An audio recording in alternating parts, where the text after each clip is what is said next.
हाँ, तो पहला स्टेप उन्होंने क्या किया, प्योर पेरेंट सेलेक्ट कर दिया। अब आगे का जो स्टेप है, जैसे कि अभी उन्होंने क्या किया, उनके पास टोटल कितनी बैग है, 14 बैग है।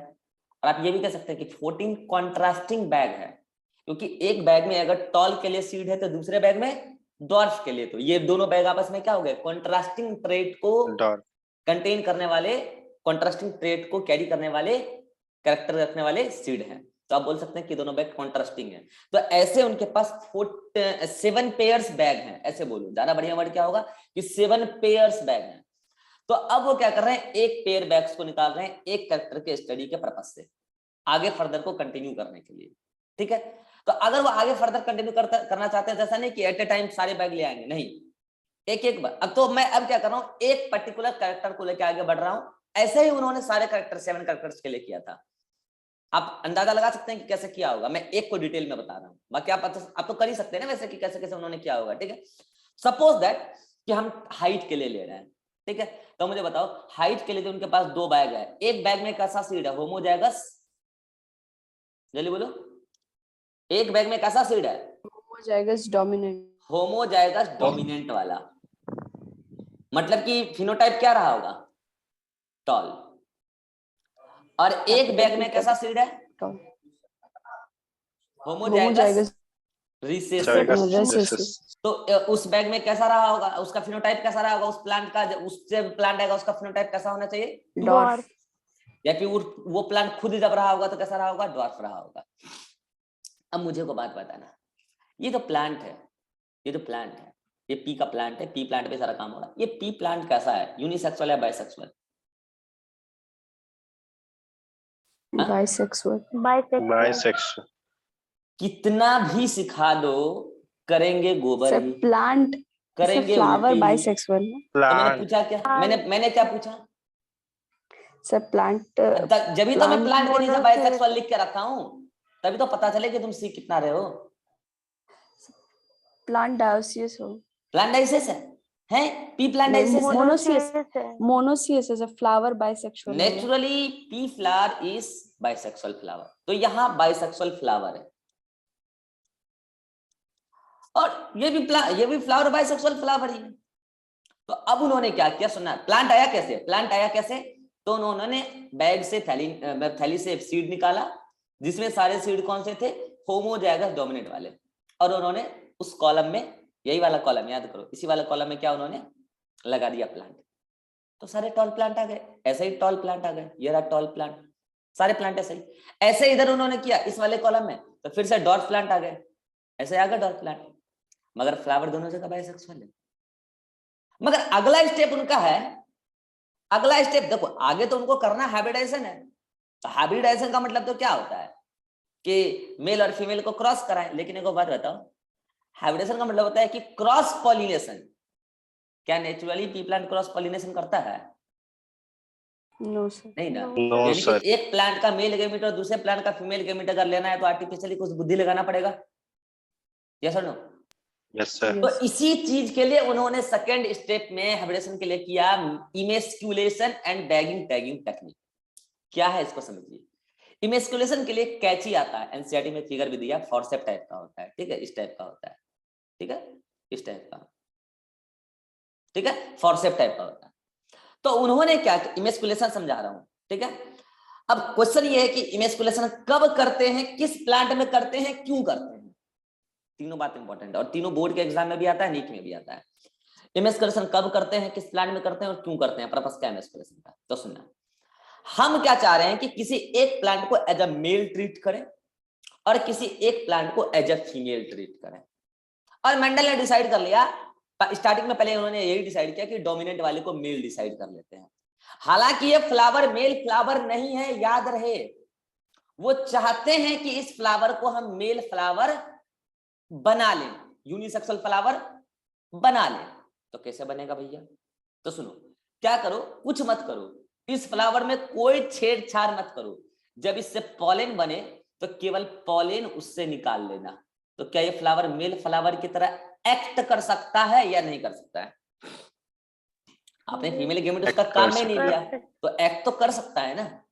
एक्ट तो कर सकता है ना। चलो, यानी कि इसमें आपने कुछ नहीं किया है, कैची वगैरह यूज नहीं किया, यानी कि जिस पर्टिकुलर प्लांट से आप मेल गेमिट लेना चाहते हैं उसमें इमेस्कुलेशन नहीं करना है, कैची नहीं चलाना है उसमें। तो फिर कैची किसमें चलाना है? जिस प्लांट को, जिस फ्लावर को आप as a female flower treat करवाना चाहते हैं उसमें चलाओ कैची। और वो कैसे होगा तो समझना। आप क्या करो, पहले तो फॉरसेप्स से इस फ्लावर को खोलो। खोल लिया? अरे खोल लिया फॉरसेप्स से फ्लावर को, ये लो। कैसे? वही कैची से यहां से यहां तक का पेटल क्या किया, काट दिया। कोई दिक्कत? अब क्या है, जैसे ये फ्लावर काटेंगे तो इसमें आपको ऐसे ऐसे एंथर का स्ट्रक्चर याद है ना, सॉरी स्टेमेन का, ऐसे ऐसे लंबे लंबे स्टेमेन याद है? इस टाइप से 10 स्टेमेन याद है? पी प्लांट है, 9+1 का अरेंजमेंट याद आया कुछ? तो अब क्या करो, आप कैंची से, वही फॉरसेप्स से इस सारे स्टेमेन को यहां से रिमूव कर दो। कर सकते हो? सारे स्टेमेन को क्या कर दो, रिमूव कर दो। कर दिया रिमूव? यानी कि आपने क्या किया, रिमूवल ऑफ एंथर या रिमूवल ऑफ स्टेमेन। एंथर बोल दो ना, अगर स्टेमेन ने ऊपर का एंथर ही काट दो, खेला खत्म है, स्टेमेन डिस्ट्रॉय हो गया। तो आपने कैंची से क्या किया, जल्दी बताना। Removal of anther. आपने रिमूवल ऑफ एंथर किसमें किया है, फीमेल फ्लावर में या मेल फ्लावर में? Female flower. गलत। आपने removal of anther bisexual flower में किया है। आपने रिमूवल ऑफ एंथर, अरे भैया जो फ्लावर पहले से फीमेल है उसमें काहे के लिए एंथर हटाओगे, उसमें एंथर कहाँ है? कितने को बात समझ में आ रही है? आपने रिमूवल ऑफ एंथर मतलब इमेस्कुलेशन, यही है इमेस्कुलेशन। इमेस्कुलेशन आपने बाइसेक्सुअल फ्लावर में किया है। हाँ अब बोलो, इमेस्कुलेशन का पर्पस क्या था, फीमेल फ्लावर गेन करना या मेल फ्लावर गेन करना? Female flower. हाँ अब सही है, फीमेल फ्लावर गेन करना। ना व्हाट द पर्पस, टारगेट तो आपका क्या था कि फीमेल फ्लावर गेन करना है, टारगेट ये था, आप कर लिए। What the purpose of emasculation, removal of anther का पर्पस क्या था? तो पर्पस था सेल्फ पॉलिनेशन को रोकना। क्योंकि आप क्या चाह रहे थे कि यहां जो पॉलन बने, यहां अगर एंथर रहता तो पॉलन बनता। और वो चूंकि देखो अभी मैं आपको बता रहा हूं कि यहाँ पे गाइनीशियम भी है और यहाँ पे एंड्रोसियम भी है, और यहाँ पे भी गाइनीशियम था लेकिन आपने एंड्रोसियम हटा दिया। तो यहाँ पे भी एग भी बनेगा, सुना ध्यान से, यहाँ एग भी बनेगा और यहाँ पॉलन भी बनेगा, और यहाँ पे इस पर्टिकुलर फ्लावर में हो सकता है सेल्फ पॉलिनेशन भी चल रहा हो, नो प्रॉब्लम। लेकिन आप बाद में इस पॉलन को ब्रश से निकाल भी सकते हो, तो आपका काम हो जाएगा। तो आपके एक्सपेरिमेंटल व्यू से ये फ्लावर मेल फ्लावर की तरह रहेगा, वो देखेंगे, उस पर भी हम बाद में आएंगे, इस पे आ जाओ पहले। लेकिन इसमें तो केवल अब एग बचा ना, केवल एग बनेगा ना, एंथर तो बचा नहीं, तो पॉलन तो बनेगा नहीं।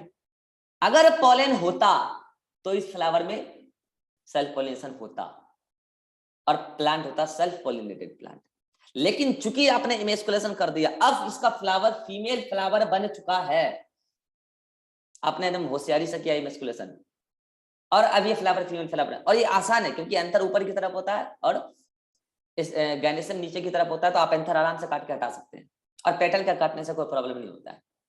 पेटल का काम था प्रोटेक्शन, उसके लिए भी हम बताएंगे क्या करेंगे आगे। तो अभी आपने क्या किया, इमेस्कुलेशन किया है। This process is called as what, this process is called as emasculation. तो इमेस्कुलेशन से रिलेटेड क्या क्या क्वेश्चन आएगा सुनो। What is emasculation? Removal of anther. Emasculation किस फ्लावर में करते हैं? बाइसेक्सुअल फ्लावर में करते हैं। टारगेट क्या है? To obtain female flower. Purpose क्या है? To prevent self pollination in bisexual flower of pea plant. उसमें हमको रोकना था, तभी हमने बाइसेक्सुअल को फीमेल फ्लावर में कन्वर्ट कर दिया।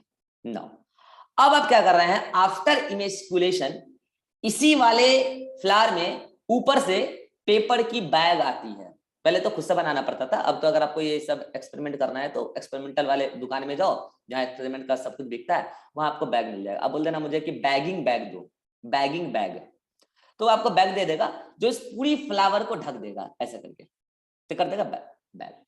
तो अब आप इमेस्कुलेशन के बाद क्या कर रहे हो, बैगिंग। क्या कर रहे हो, बैगिंग। और वो ऐसा रहता है कि सनलाइट वगैरह सब आराम से, जो भी चीज जाना है वो आराम से जाएगा, कोई प्रॉब्लम नहीं है। बैगिंग ना, ये बैग है, ये बैग से आपने क्या किया, उसको ढक दिया। नाउ बैगिंग किसमें करते हैं, बायसेक्सुअल फ्लावर या फीमेल फ्लावर या मेल फ्लावर? Female flower. अब सही जवाब है, बैगिंग कर रहे हैं फीमेल फ्लावर में, बायसेक्सुअल में नहीं। बैगिंग किया इमेस्कुलेशन के बाद ना, तो आफ्टर इमेस्कुलेशन तो वो फ्लावर फीमेल फ्लावर बन चुका है ना, बैगिंग किया आपने फीमेल फ्लावर में, तो ये बैगिंग क्या हुआ और किसमें किए, covering of female flower. What the purpose of bagging, purpose क्या है, तो सुनना, आपने तो पेटल को खोल दिया है ना, पेटल को काट दिया है और वहां पे एग बच गया, तो ये भी तो हो सकता है कि आपका टारगेट है कि इस पर्टिकुलर प्लांट का ही पॉलन वहां गिराना है, लेकिन ये भी तो हो सकता है कि कोई दूसरा प्लांट का पॉलन उड़ के यहां आके गिर जाए, ये भी तो हो सकता है कि कोई प्लांट का बाई चांस पेटल रैप्चर हो गया और उसका पॉलन उड़ के वहां जाके गिर जाए, तो क्या ये आपके अकॉर्डिंग होगा क्रॉस पॉलिनेशन या आपके अकॉर्डिंग नहीं हो पाएगा, बताओ? अगर इस वाले का चल गया पॉलन, ये हम लोग के अकॉर्डिंग नहीं होगा, मेरा टारगेट तो इसके अकॉर्डिंग था ना, तो आप चाहते हैं कि हम जिस प्लांट का पॉलन वहां गिराना चाहते हैं उसी का पॉलन वहां गिरे, इसके लिए आपने क्या किया, बैगिंग को वहां पे परफॉर्म किया। मुझे एक बात बताओ, अगर इस वाले प्लांट का पॉलन वहां गिरता, सभी बच्चे बोलेंगे, तो सेल्फ पॉलिनेशन होता है या क्रॉस पॉलिनेशन? क्रॉस। क्रॉस। और अगर इस वाले का हम गिराएंगे तो वो सेल्फ पॉलिनेशन होगा कि क्रॉस? क्रॉस। क्रॉस। तो फिर इस वाले क्रॉस पॉलिनेशन और इस वाले क्रॉस पॉलिनेशन में अंतर क्या है? This is desirable cross pollination, जो हम चाहते हैं वही होगा, केवल इसी का पॉलन वहां जाए, और this is undesirable cross pollination. कितनों को दोनों क्रॉस पॉलिनेशन में डिफरेंस समझ में आया? दोनों ही क्रॉस पॉलिनेशन है, मगर ऊपर वाला डिजायरेबल जो हम चाहते हैं वो होगा, नीचे वाला अनडिजायरेबल क्रॉस पॉलिनेशन। नाउ आप क्या चाहते हो, डिजायरेबल या अनडिजायरेबल? डिजायरेबल ना, तो आप अनडिजायरेबल क्रॉस पॉलिनेशन को रोकने के लिए ही, आप अनडिजायरेबल क्रॉस पॉलिनेशन को रोकने के लिए ही क्या परफॉर्म किए हो, बैगिंग। तो आई थिंक आपका बैगिंग भी अब क्लियर है। What is bagging? Bagging is the covering of emasculated female flower to prevent undesirable cross pollination. ये मत बोल देना कि बैगिंग सेल्फ पॉलिनेशन को रोकने के लिए किया गया ना, सेल्फ पॉलिनेशन तो अब हो गया नहीं ना, जब फीमेल फ्लावर हो गया है, तो सेल्फ पॉलिनेशन को रोकने के लिए तो आपने इमेस्कुलेशन किया, अब बैगिंग किया आपने अनडिजायरेबल क्रॉस पॉलिनेशन को रोकने के लिए। एक एक पॉइंट में समझा रहा हूं, ध्यान से सुनो। अब क्या करेंगे, इसमें बस एक पोस्टर लगा देना, साइड से धागा से बांध के एक टैगिंग कर देना है, एक उसमें लिख के, क्या लिखना है उसमें, किसने काम, मतलब किस डेट में आपने काम किया है, डेट लिख देना, ताकि इतने समय के बाद उसमें पॉलन का छिड़काव करना है, ये सब पता चले बाद में, नहीं तो भूल जाओगे, ठीक है? तो अब क्या करेंगे, बैगिंग के साथ ही आप टैगिंग कर देंगे। टैगिंग का पर्पस कुछ ऐसा कोई खास पर्पस नहीं है, टैगिंग का पर्पस बस ये है कि इंफॉर्मेशन मिस ना हो जाए, इंफॉर्मेशन की एक्यूरेसी के लिए आपने टैगिंग कर दिया, टैग कर दिया, उसमें कुछ पोस्टर लगा दिया, ठीक है? तो ये तो क्या हुआ, इमेस्कुलेशन, बैगिंग एंड टैगिंग, और ये काम आपने किसमें किया है, फीमेल फ्लावर में किया है। फीमेल जिस प्लांट को आप डाइसियस बना चुके हैं, क्योंकि अब ये प्लांट डाइसियस हो गया, मोनोसियस नहीं रहा, क्योंकि आपने उसके फ्लावर को ऐसी तैसी कर दी है, ठीक है? अब अच्छा, कोई बच्चा ये मुझे ना कहे आके, ये मुझे ना बोले कि सर यहाँ पे अगर इसका खुद का अगर फ्लावर से अगर पॉलन उड़ के आ गया, तो पहली बात इसका पॉलन नहीं उड़ेगा। क्यों नहीं उड़ेगा? क्योंकि ये फ्लावर क्लोज होता है, मैंने पहले ही बोला, ये फेबेसी फैमिली का प्लांट है। और दूसरा, बाई चांस अगर ये पेटल फट गया, एंथर फट के पॉलन उड़ भी गया, तो आपने बैगिंग क्यों किया है? लेकिन कोई बच्चा ये नहीं बोलेगा कि बैगिंग सेल्फ पॉलिनेशन रोकने के लिए किया गया, क्योंकि मुझे पता, अब बोलोगे सर अगर इसका पॉलन यहाँ गिर जाए तो वो तो सेल्फ पॉलिनेशन हो सकता है, तो ये भी तो बोल सकते हैं कि बैगिंग सेल्फ पॉलिनेशन को रोकने के लिए भी किया गया है। कितनों के बात समझ में आ रहा है जो मैं बोल रहा हूँ? आप ये भी तो बोल सकते हो ना कि सर बैगिंग सेल्फ पॉलिनेशन को भी रोकने के लिए किया गया है। ऐसा नहीं बोलेंगे। क्यों नहीं बोलेंगे? क्योंकि मेंडल का एक्सपेरिमेंटल मटेरियल पी प्लांट है, और पी प्लांट का फ्लावर ऑलरेडी क्लोज होता है, और जो फ्लावर क्लोज होता है उससे पॉलन निकलने की चांसेस बहुत लेस है। ऐसा नहीं होगा कि अंदर फट के आ जाए। फिर आप बोलोगे सर तो फिर दूसरे फ्लावर से जो दूसरे प्लांट होंगे वहां से कैसे उड़ के आ सकता है और ये क्रॉस पॉलिनेशन हो सकता है? देखो चांसेस उसके भी कम है कि उड़ के आए, लेकिन पी प्लांट से मिलता जुलता ही कोई दूसरा स्पीशीज जिसका पॉलन थोड़ा बहुत भी उसको आके फर्टिलाइज कर सकता है, ऐसा तो हो सकता है ना कि पी प्लांट की दूसरी वैरायटी जिसका फ्लावर ओपन होता हो उसका पॉलन आके अगर वहां गिर जाए और फर्टिलाइज कर दे, इसकी संभावना बहुत है। उससे रोकने के लिए हमने बैगिंग किया है, क्योंकि दूसरा सेम स्पीशीज का दूसरा प्लांट अगर है, सेम वैरायटी का, सेम स्पीशीज सेम वैरायटी, तो तब तो उसका भी फ्लावर कॉलेज क्लोज रहेगा, तो उसका भी पॉलन वहां आने के चांसेस नहीं, तो बैगिंग का जरूरत ही नहीं पड़ना चाहिए। लेकिन हम नहीं चाहते कि किसी उसी सेम स्पीशीज में भी वैरायटी होता है ना, हम नहीं चाहते कि सेम स्पीशीज की दूसरी वैरायटी का भी वहां पॉलन गिरे, क्योंकि गिरे तो चांसेस है कि वो फर्टिलाइज कर देगा, पॉलिनेशन होगा और फर्टिलाइजेशन हो जाएगा। हम उससे रोकने के लिए बैगिंग किए हैं। और कोई बच्चा ये नहीं बोलेगा कि बैगिंग जो है सेल्फ पॉलिनेशन को रोकने के लिए किए गए। हाँ, अगर ऑप्शन में ना हो कि बैगिंग क्यों किए हैं अनडिजायर्ड क्रॉस पॉलिनेशन रोकने, और ये ऑप्शन में ना हो और ऑप्शन में हो कि हम सेल्फ पॉलिनेशन को रोकने के लिए किए हैं बैगिंग, तब आंसर मार देना, क्योंकि कई बार फ्लावर का एंथर फट जाता है, रैप्चर हो जाता है, पेटल क्लोज हो जाता है गलती से और उसका एंथर आने का चांसेस है। उस केस में आप बोलेंगे कि बैगिंग सेल्फ पॉलिनेशन को रोकने के लिए भी किया गया, लेकिन ये chances very very very rare है। कितनों को बात समझ में याद करा करो। आ गई सबको? अब देखो, अब ये तो हुआ बैगिंग, तो इस वाले केस को तो आप पहले भूल जाओ, ये वेरी वेरी रेयर है, और जो रेयर है उसको यहाँ पे मत लाओ सामने, ठीक है? तब आपने बैगिंग टैगिंग भी कर दिया है। अब हमारा अगला स्टेप क्या है? हमें हाइब्रिडेशन कराना है। अब अगला स्टेप क्या है कि जब ये वाला फ्लावर ओपन, ये वाला फ्लावर मैच्योर हो चुका है। अच्छा मुझे एक बात बताओ, रुको रुको रुको रुको रुको, ये जो आपने इमेस्कुलेशन किया, ये इस फ्लावर बाइसेक्सुअल फ्लावर के मैच्योरेशन के पहले किया है या बाद में? मैच्योरेशन मतलब male sex organ female sex organ अपने गैमेट बनाने लग जाए, उससे पहले किया है या बाद में? तो पहले। अरे भैया मैच्योरेशन के बाद करोगे तो वहां तो सेल्फ पॉलिनेशन हो गया, फिर आप प्रिवेंट क्या करोगे? जब फ्लावर इमेच्योर था, अभी अभी जस्ट एंथर बना है, और एंथर अभी पॉलन रिलीज नहीं कर रहा, अभी जस्ट बना, आपने प्लांट का लाइफ साइकिल स्टडी करके आपको पता चल चुका है कि कब बनता है, ये मंडल को आभास हो चुका था कितने दिन के बाद प्लांट पर बन जाता है एंथर, सॉरी पॉलन। तो उससे पहले ही वो एंथर को काट के हटा देते थे, पॉलन बने उससे पहले ही काट के हटा देते थे। यानी कि इमेस्कुलेशन कब करना है? बिफोर मैच्योरेशन, इमेच्योर स्टेज में ही फ्लावर, जब कली बना, फ्लावर के पहले बर्ड बनता है ना, कली स्टेज में ही एंथर पेटल को काट के हटा के और एंथर को भी हटा देते हैं। तब उसके बाद अंदर में केवल बसता है गायनेसियम, वो तो ग्रो कर ही जाता है, और पेटल के काटने से गायनेसियम को कोई फर्क नहीं पड़ता है, याद रखना, और एंथर के काटने से भी गायनेसियम को कोई फर्क नहीं पड़ेगा, वो आराम से ग्रो करेगा। तो कब करते हैं? ये करते हैं इमेच्योर स्टेज में। अब देखो क्या हुआ, इस फ्लावर को तो आपने इमेच्योर स्टेज में ही बैगिंग, इमेस्कुलेशन, बैगिंग, टैगिंग करके टैग लगा दिया। अब आप इस फ्लावर, इस बाइसेक्सुअल फ्लावर के मैच्योर होने का इंतजार कर रहे हो, और द सेम टाइम ये भी फीमेल फ्लावर मैच्योर हो रही होगी, अपना फीमेल गैमेट बनाने के लिए तैयार हो रही होगी। आफ्टर सम टाइम्स जब ये बाइसेक्सुअल फ्लावर मेल और फीमेल गैमेट दोनों बना लेगा, तो यहाँ सेल्फ पॉलिनेशन चल रहा है, उसमें इंटरेस्ट नहीं है, लेकिन हमने क्या किया, इसको इमेस्कुलेशन का मतलब होता है एंथर का रिमूवल, ना कि पेटल का रिमूवल। हमने क्या किया, फोर्सेप से बस क्या काटा, बस क्या काटा, बताना जरा सा, पेटल, ना कि एंथर। बस क्या काटा है? पेटल। बस क्या काटा है? पेटल, ना कि एंथर।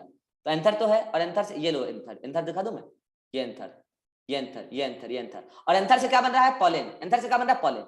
और आपने क्या किया, यहाँ पे ब्रश लगाया, इस टाइप का ब्रश है, मान लो ये इस टाइप का ब्रश होता है, ठीक है, इस टाइप का ब्रश होता है, एकदम फाइन हेयर्स होते हैं उसमें, ठीक है। आपने क्या किया, उस ब्रश को जाके वहां पे उसमें पॉलन ग्रेन चिपकाया, और इस ब्रश को उठा के लाया यहाँ पे, और इस बैग को हटाया, और बैग को हटा के हल्के से ब्रश को यहाँ पे झाड़ा, और जैसे ही झाड़ा तो इसका पॉलन यहाँ पहुंच गया। अब मुझे बताओ ये क्रॉस पॉलिनेशन है या सेल्फ पॉलिनेशन है? सो गए सभी लोग? क्रॉस। सो गए राजेश्वरी? हाँ सृष्टि, Cross इंस्टाग्राम चल रहा pollination। है, नेटवर्क आ रहा है इंस्टाग्राम का, लैग नहीं कर रहा है ना? हाँ सृष्टि,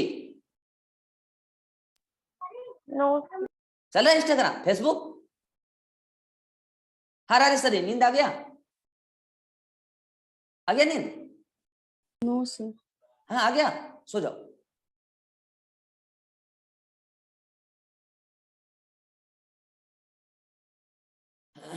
सिखाने के बाद भी हाल है। हाँ तो यहाँ क्या हो गया कि अब ये सेल्फ पॉलिनेशन है या क्रॉस पॉलिनेशन है? क्रॉस। ये क्रॉस पॉलिनेशन है। ये कैसा क्रॉस पॉलिनेशन है, डिजायरेबल या अनडिजायरेबल? डिजायरेबल। ये है डिजायरेबल क्रॉस पॉलिनेशन, ना कि अनडिजायरेबल, क्योंकि आपने अनडिजायरेबल को तो पहले रोक के रखा हुआ है बैगिंग से। अब हो गया। अब मुझे बता, पॉलिनेशन के बाद होता है फर्टिलाइजेशन, उसके बाद सीड का फॉर्मेशन होता है, मतलब प्लांट का लाइफ साइकिल कंप्लीट होने वाला है इस वाले प्लांट का, जिसका आपने किया है इमेस्कुलेशन, ठीक है। अब क्या है, जब ये प्लांट का सीड मिलेगा, मतलब इस पर्टिकुलर जगह पे जहां फ्लावर है वहीं पे अब आपको क्या मिलने वाला है, पॉड। क्या मिलने वाला है, पॉड। तो ये लो पॉड मिल गया, ये पॉड है और इसमें सीड बनके तैयार है, इसमें सीड बनके तैयार है। ये एक seed seed seed seed. Pod colour कैसा होता है, डोमिनेंट कलर कैसा होता है पॉड का, ग्रीन। ग्रीन। तो जहां पे फ्लावर है क्या वहीं पे पॉड आ जाएगा, और देखो ग्रीन कलर का पॉड है, अंदर सीड। अब सीड का जो कलर कोटिलेडन कलर है वो कैसा है डोमिनेंट में, येलो। डोमिनेंट में कैसा, येलो। तो अब उनको क्या मिला यहाँ पे, पॉड। अब कि वो कैसा कैरेक्टर वगैरह मिला वो सब बाद में बात करेंगे। तो जो उनको सीड यहाँ पे मिला इस पेरेंटल, देखो ये था। अब देखो, अब ये वाला प्लांट मेल प्लांट की तरह एक्ट करने लगा कि नहीं करने लगा, ये वाला प्लांट मेल प्लांट की तरह एक्ट करने लगा और ये प्लांट फीमेल प्लांट की तरह एक्ट करने लगा। क्यों, क्योंकि आपने इसकी फ्लावर को फीमेल फ्लावर बना दिया इमेस्कुलेशन से और बैगिंग टैगिंग से, और आपने इससे केवल मेल गैमेट लिया, इसलिए ये मेल प्लांट की तरह एक्ट करने लगा। बाकी अदरवाइज पी प्लांट में मेल प्लांट और फीमेल प्लांट जैसा कोई चीज नहीं होता है, मोनोसियस प्लांट होता है, ठीक है। लेकिन एक्ट करने लगा कैसे, टेक्निक से। अब मुझे बताओ, इन दोनों के जो हाइब्रिडेशन से ये बड़ा प्रोडक्ट मिला, फर्स्ट जनरेशन है या सेकंड जनरेशन है, फर्स्ट जनरेशन। जनरेशन नंबर 1 है, क्योंकि इन दोनों को आप बोलेंगे पेरेंट। ये दोनों क्या हो गए, पेरेंट। ये हो गए मेल पेरेंट और ये हो गए फीमेल पेरेंट। तो जो उससे पहला खानदान आएगा उसको बोलेंगे जनरेशन 1। और उसको जनरेशन टर्म को बैट्सन ने क्या टर्म दिया था, याद है किसी को, फ्लैलियल, याद है, फ्लैलियल, फ्लैलियल। तो इसको, हाँ फैलियल, इसको बोलते हैं F1 जनरेशन। फैलियल 1 मतलब जनरेशन 1, F1। तो ये F1 सीड मिला। तो मुझे बता, ऐसे एक F1 सीड मिले होंगे या घने सारे मिले होंगे। अब उन्होंने क्या किया कि F1 सीड को कलेक्ट किया, उनका दूसरा स्टेप हो गया। उनको क्या कराना था, हाइब्रिडाइजेशन ऑफ प्योर पेरेंट। मुझे बताओ, ये प्योर था, ये प्योर था, लेकिन उसका उन्होंने हाइब्रिडेशन कैसे कराया, ये मैंने आपके सामने रखा, इमेस्कुलेशन बैगिंग एंड टैगिंग से, और उसको मिला F1 सीड। अब वो F1 सीड को क्या करेंगे, ग्रो कर, तीसरा स्टेप पे चल रहा हूं। अब वो F1 सीड को क्या करेंगे, ग्रो करेंगे, तो F1 प्लांट मिल जाएगा, ये सर नो, मिट्टी में लगाएंगे तो F1 प्लांट मिल जाएगा कि नहीं मिल जाएगा, यस सर। और वो F1 प्लांट को बस छोड़ दें, अपने आप सेल्फ पॉलिनेशन हो जाएगा F1 का, ये सर नो। अरे बाइसेक्सुअल प्लांट होता है ना। अब F1 प्लांट अंदर अपने क्या कर लेगा, सेल्फ पॉलिनेशन, तो जो उससे सीड आएगा वो F2 सीड हो जाएगा, ये सर नो। Yes sir. और ऐसे वो 3-4 जनरेशन तक कराते गए, और क्या हुआ आगे वो सब तो मैं आपको कल बताऊंगा। F2 F3 F4 जनरेशन तक कराते गए। ये है मेंडल का टेक्निक, यही है मेंडल का टेक्निक। और ये जितना बात मैंने बोला है बोर्ड एग्जाम के लिए तो काफी इंपॉर्टेंट है, और नीट वाले एग्जाम की तैयारी करने वाले मास्टर लोग सब ये स्टेप को उड़ा देते हैं, और यही स्टेप को उड़ाने के बाद बच्चा न्यूमेरिकल में बार बार डाउट पूछता है, और टीचर कहता है आंसर याद कर लो, यही न्यूमेरिकल एग्जाम में आ जाएगा। आ भी जाता है, क्योंकि आजकल तो नीट एग्जाम का स्तर कितना गिर गया आपको भी पता है, पूरा स्तर ही गिरा दिया गया है। आ भी जाता है सेम क्वेश्चन, लेकिन आपको नॉलेज कहाँ होता है, फिर नॉलेज में तो आप जीरो है ना। हाँ भैया, यहाँ तक स्टेप क्लियर है। ये था मेंडल का टेक्निक, न्यूमेरिकल अप्रोच हम कल देखेंगे। अभिषेक यहाँ तक कोई दिक्कत है? No sir. Rajeshwari? No sir. Srishti? Sir हाँ, जैसे कि ह्यूमन में हम लोग आउट ब्रीडिंग करना अच्छा होता है इन ब्रीडिंग में, वैसे प्लांट में होता है क्या क्रॉस बिल्कुल होता है। हाँ बिल्कुल, जो भी अच्छा होता है? हाँ बिल्कुल, जो भी सेक्सुअल प्रोडक्शन करने वाले हैं उनके लिए आउटब्रीडिंग बढ़िया होता है, लेकिन जो प्लांट नेचुरली सेल्फ पॉलिनेटेड है तो उसके पास मजबूरी है कि वो सेल्फ पॉलिनेशन ही करेगा। लेकिन हम अगर अपने फायदे के लिए उस प्लांट से कुछ अच्छा प्रोडक्ट लेना चाहते हैं, कुछ अच्छा गेन करना चाहते हैं, तो हम क्रॉस पॉलिनेशन कराते हैं आर्टिफिशियली, क्योंकि अगर उसकी किस्मत में ही नेचुरली आ गया है सेल्फ पॉलिनेशन, तब तो सेल्फ पॉलिनेशन ही ना करेगा। ये सारे सेक्सुअल रिप्रोडक्शन करने वाले ऑर्गन पर एप्लीकेबल है, वो जो मैंने बताया था कंसेप्ट। हाँ, और बोलो, और कोई दिक्कत है?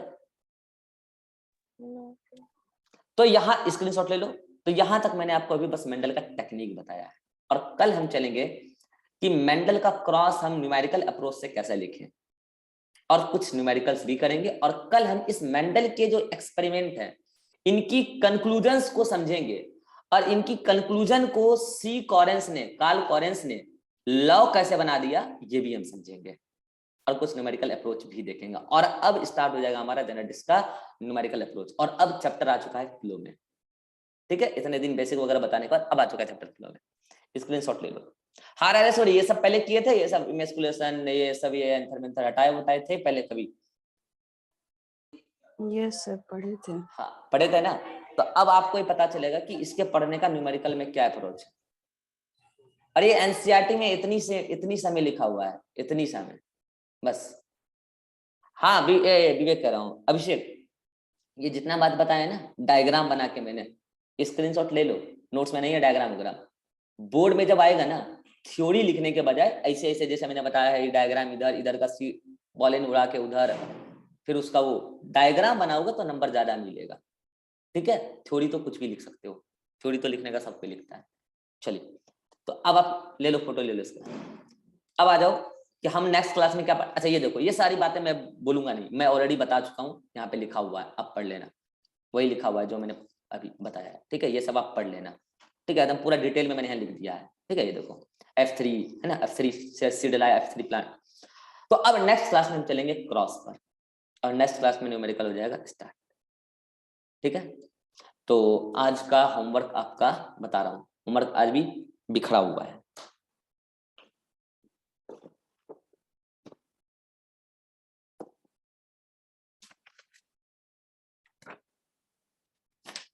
हाँ सृष्टि, समझ में आ रहा है जेनेटिक्स? यस हाँ, तो स्कूल जाने से शिक्षा प्राप्त होती है या बढ़िया टीचर सेलेक्ट कर लें और डायरेक्ट एक ही बार नीट का तैयारी कर लें, वो बेनिफिशियल है?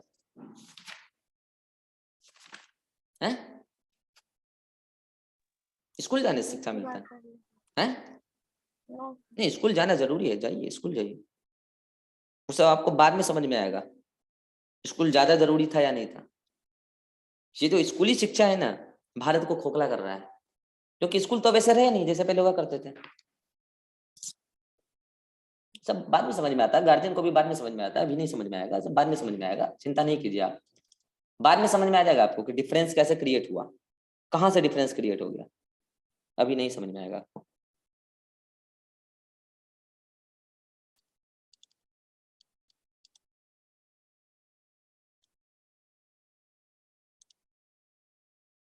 ये बेसिक पढ़ लेंगे स्कूल में, तब हायर वाला समझ में आएगा। क्या नहीं समझ में आ रहा है अभी बताना जरा मुझे, जेनेटिक्स में क्या नहीं समझ में आ रहा है? और ये चैप्टर पहले स्कूल में पढ़े हो गया बेसिक इसका? हाँ, तो फिर कैसे समझ में आ रहा है? बेसिक तो नहीं पढ़े हो ना स्कूल में इसका, किसी भी स्कूल में नहीं पढ़े हो अब तक, लकी निधि भी नहीं पढ़ी थी, कैसे समझ में आ रहा है? तो ये स्कूल का चोचलापंथी है ना, ये चोचलापंथी ही है प्योर, इससे कुछ नहीं होता है। इससे होता है बच्चों को दोस्त मिलते हैं नए नए, इंस्टाग्राम पर, फेसबुक पर, व्हाट्सएप पर, स्नैपचैट पर, तो इससे बस दोस्ती होती है जिससे बच्चा एक गलत ट्रैक पर जाता है, और गार्जियन को भी इसमें मजा आता है अब, क्योंकि गार्जियन को हकीकत पता ही नहीं कि बच्चा स्कूल जाके कर क्या रहा है, उनको तो लग रहा है कि बेसिक क्लियर हो रहा है, बेसिक का अब कुछ है ही नहीं है, स्कूल में कुछ मिलता ही नहीं है। ढंग का टीचर मिल जाए तो देख लो, आप जब तक पढ़े हो नहीं पहले और आपको समझ तो आ ही रहा है, आपसे न्यूमेरिकल भी बनेगा, 19-20 तो बन ही जाएगा। लेकिन स्कूल जाने का एक ट्रेंड है, जाना चाहिए, 6-7 क्लास तक जाना चाहिए, इसमें कोई दो राय नहीं है, लेकिन ठीक है भैया। अच्छा एक बात मुझे बताने दो, एक वर्ड एनसीईआरटी में लिखा हुआ है true breeding line, true breeding line, ये जो अभी मैं बता रहा था ना, एक मिनट दो, ये जो अभी मैं बता रहा था ना यहाँ पे, ये मेंडल का first step pure parent, pure parent को ही ट्रू पेरेंट भी कहते हैं, ट्रू ब्रीडिंग लाइन भी कहते हैं। इसका मतलब क्या है? ट्रू ब्रीडिंग मतलब अगर कोई टॉल है, अब जैसे ड्वार्फ है, ड्वार्फ से ड्वार्फ ही आ रहा है, तो ये तो ट्रू हो गया, मतलब जैसा दिख रहा है वैसा ही देगा अगली जनरेशन में भी। लेकिन ये टॉल में भी डाउट है क्योंकि इम्प्योर है ना, तो अगर इसको हम 5-6 जनरेशन तक कराते चल जाए सेल्फ पॉलिनेशन, तो उससे भी एक समय ऐसा टॉल आ जाएगा कि वो भी फिर केवल टॉल देगा, तब जाके ये भी ट्रू ब्रीडिंग बन जाएगा, ट्रू ब्रीडिंग प्लांट बन जाएगा। इसका मतलब ट्रू ब्रीडिंग प्लांट बनाने के लिए, ट्रू ब्रीडिंग लाइंस बनाने के लिए आपको लगातार सल्फिंग कराते रहिए, आपको ट्रू ब्रीडिंग लाइंस मिल जाएगा। ये बात समझ में आ गई? एनसीईआरटी में एक लाइन भी आपको मिलेगा, और इस लाइन पे बच्चे अक्सर कंफ्यूज होते हैं। मैं लाइन बोल रहा हूं और उसका मतलब भी समझा रहा हूं, गौर से सुनना। Mendel selected 14 true breeding pea plant varieties. ये लाइन कितनों को समझ में आया? ये लाइन कितनों को समझ में आया? मैं इसमें से एक्सप्लेन कर रहा हूं। Mendel selected 14 true breeding pea plant varieties, 1 2 ऐसा करके 7 लाइन है, तो 14 ट्रू ब्रीडिंग प्लांट वेराइटीज। उससे बेटर ये होगा 7 पेयर प्लांट वेराइटीज। कितनों को समझ में आ रहा है? उससे बढ़िया ये होगा 7 pair true breeding plant varieties. ज्यादा बढ़िया बोलना ये होगा। तो आगे एनसीईआरटी ने भी कोमा लिख के लिखा, एज पेयर्स यानी कि जोड़े में, 14 ब्रीडिंग एज जोड़े में यानी कि 7 pairs true breeding plant varieties which were similar, जो कि सिमिलर थे, except for 1 character with contrasting traits. जो कि सिमिलर थे, बस एक कॉन्ट्रास्टिंग ट्रेड्स को छोड़कर। इसका मतलब समझिए, बच्चे अक्सर कंफ्यूज होते हैं। उन्होंने total 7 pair true breeding varieties लिया। जैसे ये वाला जोड़ा है, इस वाले जोड़े में एक पर्टिकुलर कैरेक्टर को छोड़ दूं, हाइट, क्योंकि यहां टॉल है डॉर्फ है, बिल्कुल अलग है। एक पर्टिकुलर कैरेक्टर को छोड़ दूं, हाइट, इसके अलावा ये दोनों बाकी कैरेक्टर में सेम होंगे। हाँ, मैंने ये बोला है सिमिलर, ना कि आइडेंटिकल। इसका मतलब हो सकता है इधर वायलेट हो, इधर वायलेट हो, सेम हुए ना। हो सकता है इधर पॉट से ग्रीन हो, ग्रीन हो, सेम हुए ना। हाँ, ये भी हो सकता है कि डिफरेंट भी हो। सिमिलर बोला है मैंने, ना कि 100% आइडेंटिकल। तो एनसीईआरटी ने यही बोला है कि 7 पेयर ट्रू ब्रीडिंग लाइन जो लिया है उन्होंने, तो ट्रू ब्रीडिंग लाइन जो है, जो पेयर्स हैं, तो जो उसमें पेयर का एक मेंबर दूसरा मेंबर है, ये दोनों, जैसे कि ये कॉलम का प्लांट और ये कॉलम का प्लांट, हर कैरेक्टर में सिमिलर होंगे, एक कैरेक्टर को पक्का पक्की छोड़कर, और वो कैरेक्टर होगा हाइट। इस वाले कॉलम के लिए हाइट, बाकी कैरेक्टर के लिए सिमिलर बोला, आइडेंटिकल नहीं बोला। सिमिलर मतलब सेम भी हो सकते हैं, ज्यादातर सेम हो, डिफरेंट भी हो सकते हैं, आइडेंटिकल नहीं बोला। लेकिन वो फोकस ये करना चाह रहा है कि एक कैरेक्टर के लिए तो पक्का वो डिफरेंट होगा, कॉन्ट्रास्टिंग ट्रेड रखता होगा। ऐसे ही हर कॉलम के लिए उन्होंने बोला, हर जोड़े के लिए उन्होंने बोला। तो क्या अब आपको लाइन क्लियर है? मैं फिर से रीड कर रहा हूं वो लाइन। ये एनसीईआरटी पेज नंबर 70 पे लाइन है। Mendel selected 14 true breeding pea plant varieties as pairs which were similar except, which were similar, वो दोनों जोड़े सिमिलर हैं, एक्सेप्ट फॉर 1 कैरेक्टर, एक कैरेक्टर को छोड़ के, विथ कॉन्ट्रास्टिंग ट्रेड्स। कितनों का लाइन क्लियर? आंसर करो जल्दी से। Then some of the contrasting traits selected were smooth or wrinkled, वही फिर कैरेक्टर का नाम दिया है, वो सब तो मैं आपको ऑलरेडी बता चुका हूं। ठीक है, तो अब आपको क्या करना है, आज पेज नंबर 70 पर, कल जहां रुके थे, कहां रुके थे तो बता रहा हूं। नहीं, आज आप क्या करो ना, यहाँ पे पेज नंबर 70 पे 5.1 हेडिंग से पढ़ना शुरू करो, और पेज नंबर 71 पर आप फर्स्ट पैराग्राफ तक पढ़ लोगे, फर्स्ट पैराग्राफ तक पढ़ लोगे। एक तो ये हुआ होमवर्क, दूसरा बता रहा हूं, वेट करो।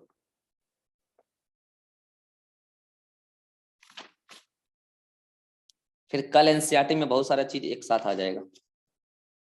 दूसरा बता रहा हूं, वो जो सीट वाला बता रहा था मैं, तब बता रहा था ना, जब याद है किसी को, कैसे वो होता है, ये रहा यहाँ पे है, अरे स्टार्च ग्रेन साइज,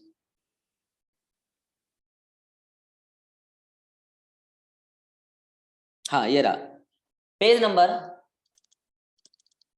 78 पर, और 78 पर सेकेंड पैराग्राफ पूरा पढ़ लेना, सेकेंड पैराग्राफ पूरा पढ़ लेना, सेकेंड पैराग्राफ पूरा, ठीक है, इतना पढ़ लेना। देन हम आगे बढ़ेंगे और अब चैप्टर आ जाएगा फ्लो में। चलो, अगर कोई दिक्कत है तो पूछ लो, अदरवाइज मीटिंग खत्म कर रहे हैं। चले, ठीक है, बाय बाय, मिलते हैं शाम वाली क्लास में।